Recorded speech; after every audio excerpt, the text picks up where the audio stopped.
Welcome to Manabadi videos.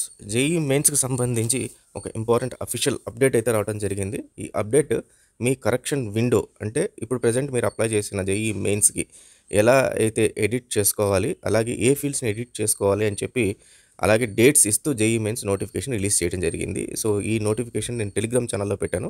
ఒకసారి Telegram ఛానల్లో నుంచి మీరు డౌన్లోడ్ చేసుకోండి. సో మీరు కంప్లీట్ డీటెయిల్స్ నేను ఎక్స్ప్లెయిన్ చేస్తాను. అలాగే మొబైల్ యాప్ ఒకటి దీంట్లో లింక్ ఇవ్వడం జరిగింది, డిస్క్రిప్షన్లో ఇవ్వడం జరిగింది.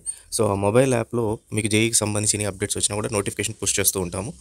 దెన్ జేఈ మెయిన్స్కి సంబంధించి 300 మోడల్ ఎగ్జామినేషన్స్ జస్ట్ ఫర్ 99 రూపీస్కే మీకు అందుబాటులో ఉంది.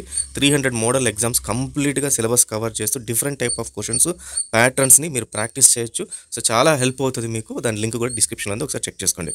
ఫైన్ స్టూడెంట్స్, ముందుగా మనం జేఈ మెయిన్స్కి సంబంధించి ఎడిట్ విండో అనేది ఎప్పుడు స్టార్ట్ అవుతుంది దాని గురించి ఈ నోటిఫికేషన్. సో ఎడిట్ విండో మనకు 26 నవంబర్ నుంచి 27 నవంబర్ 11:50 PM దాకా ఎడిట్ చేసుకోవచ్చు అని చెప్పి జేఈ మెయిన్స్ అయితే చెప్పడం జరిగింది. అయితే ముఖ్యంగా దీనికి చేసేటప్పుడు ఖచ్చితంగా ఎక్స్ట్రా ఫీ అయితే మనం పే చేయాల్సి ఉంటుంది. అలాగే జేఈ మెయిన్స్కి సంబంధించి అప్లై చేయడానికి మనకు లాస్ట్ డేట్ 22 నవంబర్ అని చెప్పి ఇవ్వడం జరిగింది. అండ్ కమింగ్ టు డీటెయిల్స్, ఏ డీటెయిల్స్ని మనం ఎడిట్ చేసుకోవచ్చు అనే దాని గురించి చెప్పడం జరిగింది. ముఖ్యంగా ఏ డీటెయిల్స్ని మనం ఎడిట్ చేసుకోలేము అంటే మనకి ఎడిట్ చేయడానికి కుదరదు అని వచ్చి mobile number, email address, permanent and present address, emergency contact details, photograph of the candidate. ఈ డీటెయిల్స్ని మాత్రం మనం ఎడిట్ చేసుకోలేం, నాట్ అలౌడ్ అనమాట. అలాగే కొన్ని డీటెయిల్స్ని ఎడిట్ చేసుకోవచ్చు, any one of the details. వాటిలో వచ్చి క్యాండిడేట్ నేమ్ కానీ, ఫాదర్ నేమ్ కానీ ఆర్ మదర్ నేమ్ కానీ, ఈ మూడిట్లో ఏదన్నా ఒకటి ఎడిట్ చేసుకోవడానికి అవకాశం అయితే కల్పించారు. అలాగే అన్నీ ఎడిట్ చేసుకోవడానికి అవకాశం అయితే ఇక్కడ ఇవ్వడం జరిగింది.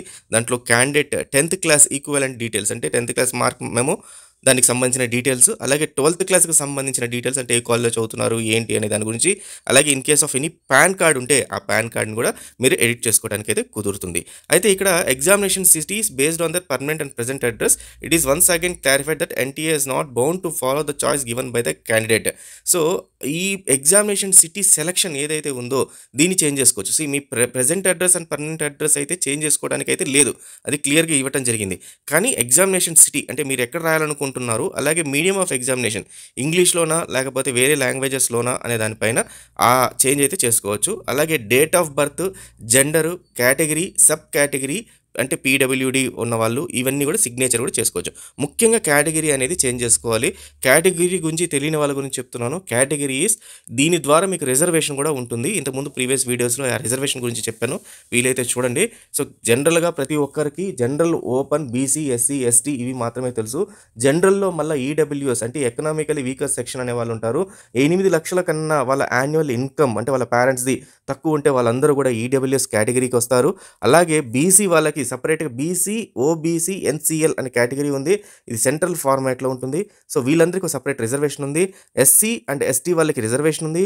పీడబ్ల్యూడి వాళ్ళకి రిజర్వేషన్ ఉంది. అండ్ ఈడబ్ల్యూఎస్ వాళ్ళకి రిజర్వేషన్ ఉంది. సో వీళ్ళందరూ కూడా కేటగిరీస్ మీరు జాగ్రత్తగా చూస్తే వాళ్ళకి సపరేట్ రిజర్వేషన్ ఉంది కాబట్టి మీకు ఖచ్చితంగా దాంట్లో ఏదో ఒక దాంట్లో సీట్ వస్తుంది. సో కేటగిరీ ఇంకొక విషయం ఏంటంటే అక్కడ మీకు చాలామంది అడుగుతున్నారంటే కేటగిరీకి అప్లై చేసేటప్పుడు కేటగిరీ సర్టిఫికేట్ అడుగుతున్నారు, దాని నంబర్ మా దగ్గర లేదన్నారు. సో మీ దగ్గర కేటగిరీ నంబర్ లేకపోతే మీరు అప్లై చేసిన నంబర్ని అక్కడ యాడ్ చేయొచ్చు.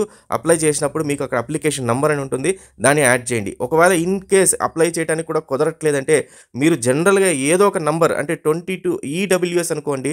ఈడబ్ల్యూఎస్ వాళ్ళు వచ్చేసి ఈడబ్ల్యూఎస్ అని చెప్పి స్టార్ట్ చేసి ఒక 10 డిజిట్ నంబర్ అక్కడ యాడ్ చేసేసేయండి అప్లికేషన్ నంబర్ లాగా. కానీ రేపు ఫ్యూచర్లో మీకు జేఈ సీట్ వస్తే మెయిన్స్లో కానీ లేకపోతే అడ్వాన్స్లో సీట్ వస్తే, ఐఐటి సీట్ వస్తే జోసా కౌన్సిలింగ్కి, సీసాప్ కౌన్సిలింగ్కి మాత్రం ఖచ్చితంగా ఈ సర్టిఫికేట్లు తీసుకెళ్ళాలి. ఈడబ్ల్యూఎస్ వాళ్ళకి ఈడబ్ల్యూఎస్ అని స్టార్ట్ అవుతుంది అప్లికేషన్ నెంబరు. అలాగే క్యాస్ట్ సర్టిఫికేట్ వాళ్ళకి, ఇన్కమ్ సర్టిఫికేట్ వాళ్ళకి దాని తగ్గట్టుగా ఏదైతే ఉందో దాని తగ్గట్టుగా అప్లికేషన్ నెంబర్ అయితే స్టార్ట్ అవుతుంది. సో అప్లికేషన్ నెంబర్ అనేది మెయిన్ కాదు అక్కడ. మనకు ఏ అప్లికేషన్ నెంబర్ మీరు అప్లై చేస్తున్నారో అది మనకు మెయిన్. ఎందుకంటే ఇప్పుడు మీరు అప్లై చేయొచ్చు, అప్లై చేసిన తర్వాత మీకు వేరే 2 సార్లు 3 సార్లు కూడా అప్లై చేయొచ్చు. అప్పుడు అప్లికేషన్ నెంబర్ అనేది చేంజ్ అవుతుంది కాబట్టి అప్లికేషన్ నెంబర్ని మీరు ఆ రోజు పలానా రోజు అదే అప్లికేషన్ నెంబర్ ఇచ్చారు కదా, దాన్ని తీసుకురండి అని అయితే ఎవరు అడగరు. మీకు కావాల్సింది ఒరిజినల్ సర్టిఫికేట్ ఉందా లేదా కాబట్టి మీ ఏ అప్లికేషన్ నెంబర్ అన్నా ఇవ్వండి, అక్కడైతే తీసుకుంటుంది. సో ఇది చాలా ముఖ్యమైనది. ఎవరైనా కేటగిరీకి ఇంకా సంబంధించి అప్లై చేయకపోతే దాన్ని ఈ రకంగా ఫస్ట్ ప్రిఫరెన్స్ అప్లై చేసి అప్లికేషన్ నెంబర్ ఇవ్వండి. ఇన్ కేస్ అప్లై చేసే టైం లేకపోతే ఏదో ఒక నెంబర్ ఇవ్వండి. ఇది మనకు టైం లేదు కాబట్టి చేసుకోవచ్చు. దాని లాస్ట్ ఫైనల్ సిగ్నేచర్ ఏదైతే మీ సిగ్నేచర్ ఉందో సిగ్నేచర్ని కూడా మీరు చేంజ్ చేసుకోవచ్చు. అలాగే డేట్ ఆఫ్ బర్త్ని కూడా చేంజ్ చేసుకోవచ్చు. జాగ్రత్త పడండి. డేట్ ఆఫ్ బర్త్ ఇవి మాత్రం యాజ్ పర్ రికార్డ్స్ ప్రకారమే ఉండాలి. రేపు పొద్దున date of birth me 10th class certificate లాగా లేకపోతే మళ్ళీ ఖచ్చితంగా అదొక పెద్ద ప్రాబ్లమ్ అవుతుంది. సో ఈ రకమైన డీటెయిల్స్ అన్నీ కూడా మీరు చేంజ్ చేసుకోవచ్చు అని చెప్పి జేఈఈ మెయిన్స్ అఫీషియల్గా మనకు ఈ సర్క్యులర్ అయితే ఇవ్వడం జరిగింది. ఇదే సంబంధించిన ఈ పీడిఎఫ్ని నేను టెలిగ్రామ్లో పెట్టాను. ఒకసారి జాయిన్ అవ్వండి, దాంట్లో నుంచి డౌన్లోడ్ చేసుకోండి. So all the best students, thank you very much.